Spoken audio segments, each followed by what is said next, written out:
YouTube was good. Back with another video. I told you I ain't playing, man. Back to back. Yeah, I mean, back to back like Drake here. I mean, we ain't playing no games. All right, so, bam, we ain't gonna play around. You feel me? I'm gonna give you a second to go do what you gotta do.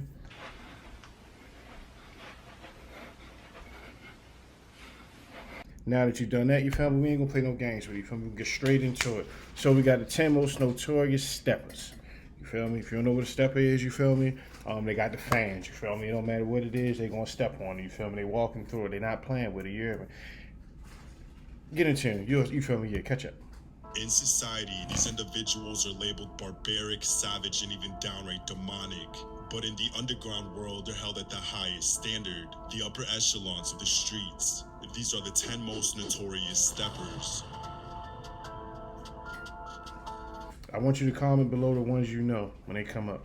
Comment the ones you know and how you know them. And don't even comment how you know them. Just comment, you feel me, the ones you know. I might have to go look them up. Be my homework. Never heard of this guy, Blaze Micho. Comment below who he is. I never heard of him. Blaze Micho is a Gorilla Stone blood that's been trying to get into the music industry following the success of Gorilla Stone OG, Casanova 2 times. He would go on to authenticate his street raps by putting in work in a short period of time. I ain't gonna lie to you, high key. I thought the dog might have been from I thought he was from Chicago based on, you feel me, his affiliation, but there you go. Excuse me. Again, comment below. I don't know these people. His first I know recorded hit Casanova. was on I don't know April Dog, of though. 2020 when he spotted a rival member walking up Sheffield Avenue. Micho was recorded running up and from about 3 yards away, firing twice, striking his thighs and wrist. As the enemy turned around, Blaze stared into his eyes before putting one more in his chest. His following hit took place on May 16th, when Blaze pulled up 4 blocks away from a Gangster Disciple housing project, looking for any GD he could find. When he did, he chased him outside, where he let off 1 round, hitting his target. Unbeknownst to Blaze, a man witnessed the entire thing and reported everything to authorities. But after only 2 hours, the witness oddly retracted his statement, leaving police no choice but to set him free. Sadly, he threw away his freedom just a couple months later. So if y'all know Dog, you feel me, let it play. If y'all know more about him, you feel me, let me know, because I honestly don't know who it is. I'm not really in tune with, that with him at least. So I think this Bobby Shmurda, man. In Brooklyn, Raj had to pick sides in the dangerous Bobby East Shmurda, Flatbush man. neighborhood in order to legitimize Said his his name in the street song. presence. He joined one of the most active sets in New York, the G-Stone 90 Crips. Their main oppositions are the BMWs after they took out their GS9 leader in 2011. Rasha's most public act of revenge happened alongside Bobby Shmurda. On January of 2015, Rash and Bobby spotted multiple BMWs standing in front of the county Supreme Court building. Not caring that it was broad daylight, Rash and Bobby dumped on him in front of multiple witnesses. On the following month, Rasha continued by kicking in the door of a bodega on Clarkson Ave, then spraying every BMW member inside. Again, Rasha... All right, so you're pretty, yeah. So what I want y'all also, so let's do this. Let's in the description, I'm gonna put them in. I'm gonna reorder them. You feel me? Based on, you feel me, how I see. So y'all let me know y'all order, and I'm gonna put my order. Ran off unscathed. He would repeat these hits cross-country, getting oppositions in Miami and even piercing random bystanders by mistake. By the end of 2014, GS9 was dominating everything, from the streets to the music industry. This is when the feds took it upon themselves to dismantle the entire organization. I know about Queso. If y'all don't know about Queso,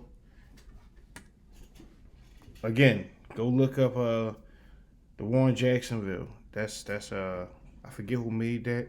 I want to say that's Trap Lil Ross also, but it may not be. It may be somebody else. But look that up. Oh, look up Say It To Raw too. His Jacksonville joints, they hit. Yeah, go check them out. But I know about Queso.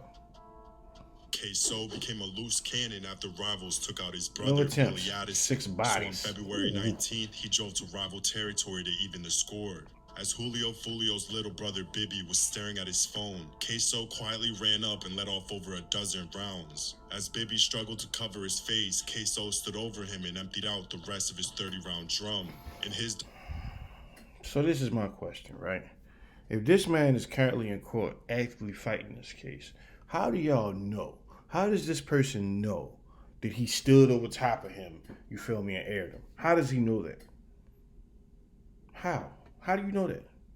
Mind this wasn't Crazy. enough, so he continued on January 15th. After getting the location on Lil Buck, aka the rapper who dissed his brother, he gathered up two of his best point guards and pulled up to the shopping center he was at.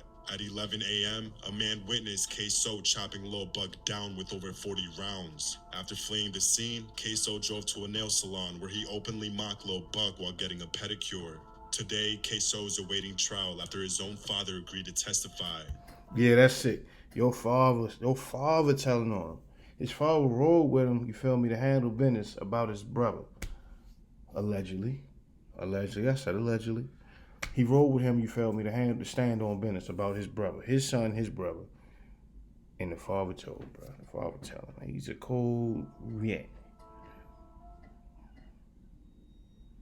Lil Wet's from a Chicago neighborhood so horrific, police labeled it Terror Town. Bron, The 2x4 hella, block he'd been radius there is hella home to the times. He Black ain't finished, Mob, yeah. as well as the Notorious NLMB set that's comprised of over 4 gangs put together. The fact that these people are so intertwined, but at the same time at war with each other, caused one of the messiest summers in Chicago history. With over 90 days of consecutive gunplay, everyone from pets to bystanders were getting caught in the chaos. Due to Lil Wet's What you shooting animals for? I ain't even gonna. I'ma stop. involvement, there would be numerous failed attempts on his life. Eventually, Black Mob got so desperate that they took out his father in frustration. As soon as Lil Wet got the news, he strapped up and went out looking for war. At 3 p.m. the following day, he spotted his targets inside of a fish and chicken spot. Kicking the door wide open, he began eliminating them one by one. It wouldn't take long before detectives made the connection between this and his father's incident. Dog went rogue. That was tough. That was tough. I ain't gonna lie, that was tough. I don't know if I would have done that, but that was tough. That was tough. On April of 2017, he was charged with quadruple bodies. Luckily for him, after 3 years of trial, his entire case was dismissed due to witnesses refusing to cooperate. That boy different. He beat that. I know about Ki. Ki is the one that wanted. Vaughn wanted her, allegedly. I don't know how true that is. Vaughn wanted her, then she got knocked off. Who knocked her off? I don't know. I seen the documentary. It said somebody had something to do with it, but I ain't in that business. This Chicago native was a sweet, innocent girl who attended charter school for the majority of her life. It wasn't until the loss of her best friend in 2012 that her world turned upside down. Since then, she clicked up with the gangster disciples, and at 14, she earned her first stripe. In August of 2011, she spotted O.D. Perry riding a bike from a corner store back to Parkway Gardens. If you don't know already, before she got killed, or you feel me? Before she got fanned, you feel me? Sis, she's the reason why Oblock is Oblock. Oblock had another name before that. I forget what it is. Maybe they'll say it.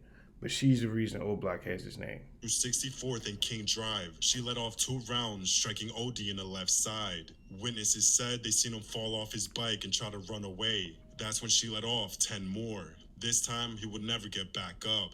The following day, she posted a selfie holding the revolver she took from OD, thus creating Oblock. As time went on, she became more and more deranged. On April of 2014, Chief Keef's cousin Mario Hess was in Chicago celebrating his brand new record deal. At 9:45 p.m., she spotted him sitting at a stop sign talking to some women. Without hesitation, K.I. cheese graded his car with over 24 holes. Ironically, she met the same fate 2 days later. I never heard that story. So we got a trend here. The last few people have been from Chicago. So Chicago up right now, man. This ain't the good up, but they up, I guess. As a preteen, D-Rose had already solidified himself as one of the top gangsters in his city, and by 13, he caught his first body. In 2011, opposition Dale Fisher was walking back from a ceasefire event. As he made his way back to 63rd and St. Lawrence, D-Rose drifted the corner, dumping lead with one hand and steering the wheel with the other, officially earning his first stripe. His next stunt was after Tuka's brother Lil Mark dropped one of the most disrespectful songs ever recorded. In his rendition of No Competition, Lil Mark name drops all of D-Rose's fallen friends. Exactly 3 days later, D-Rose took him out the exact same way Tuka got dropped, standing at a bus stop. Crazy enough, he drove back to the scene just minutes later to show off his work on Instagram Live. So that's the one that Dirk was talking about when he was like, "This is a legendary bus stop right here. It's a legendary bus stop." But I say it's a trend. Here we go. We got Vaughn next. One of King Von's first acts of aggression was in 2012. On a How brisk they know? October, How they know Vaughn got bodies?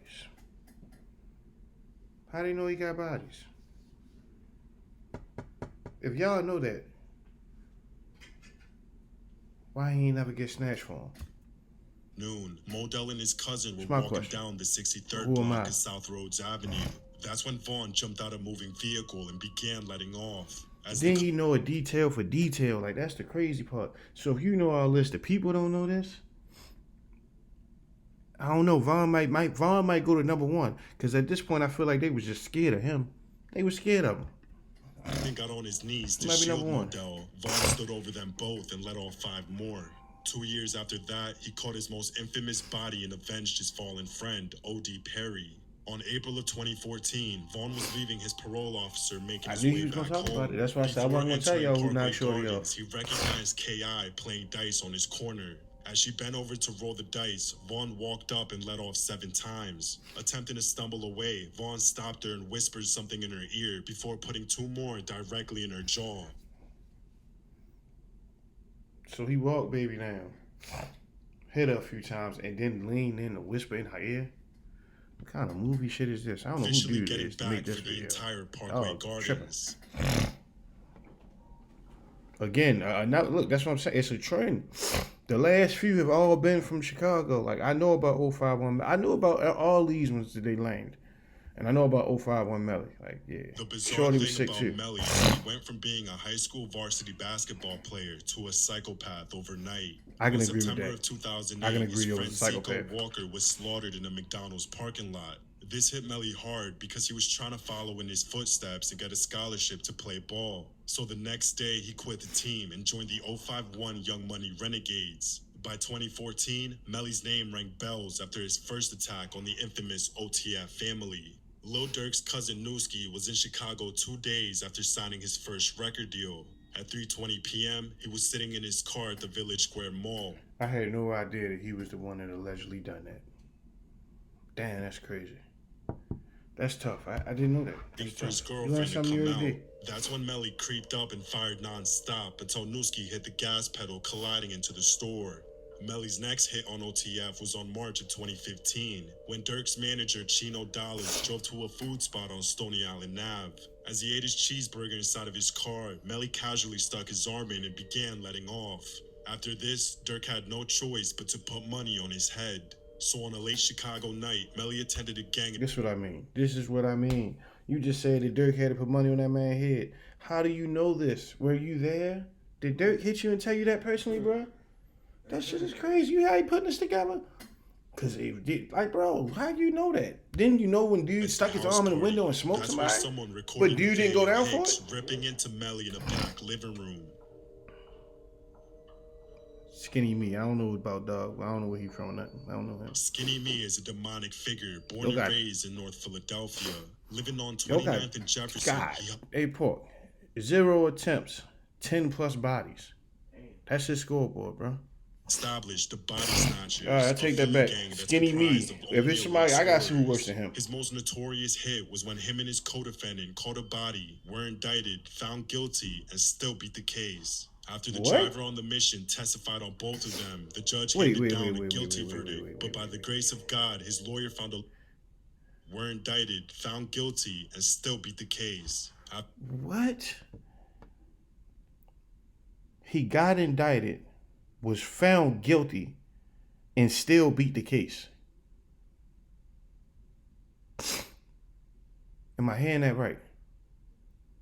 He got indicted, was found guilty, and still beat the case. The driver on the mission testified on both of them. The judge handed down a guilty verdict, but by the grace of God, his lawyer found a loophole in the case and took it to the 3rd Federal Circuit. It turns out that the prosecutors allowed the informant to testify behind closed doors, not allowing the defendants to cross-examine him, thus making the entire case invalid, putting Skinny back in the streets. Soon afterwards, he was recruited to AR Ab's OBH Mafia, who operated what the New York Times labeled the largest open-air dope market on the East Coast. In hopes of legitimizing the crew, Skinny Me picked up a microphone and began dropping music. Unfortunately, he was picked up by U.S. Marshals after being on the run for another body. Lester. Who is Lester? Coming from a long line of gangster royalty, Lester got 10 footsteps by dominating the majority of the east and south side of Chicago at the age of 12. Chicago.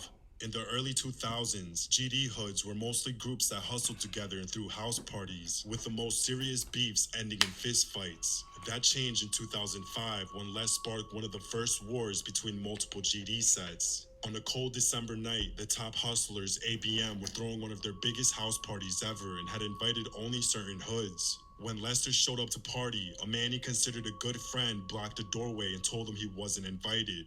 Realizing that alliances were being built, Lester came back at 12 a.m. with a pocket rocket and blew the face off the guy who kicked him out, aka Jarvis Smith. The back and forth that came afterwards resulted in Lester getting blasted directly in the left eye. With a less than 5% chance of survival, Les managed to walk away with only vision loss. Ultimately, what cemented him as a 5-star general was for his most infamous act of valor. When him and his gang got indicted in 2009, Lester stood up and took all the charges in order for his young soldiers to continue the war. Damn. He was sentenced to 24 years in prison.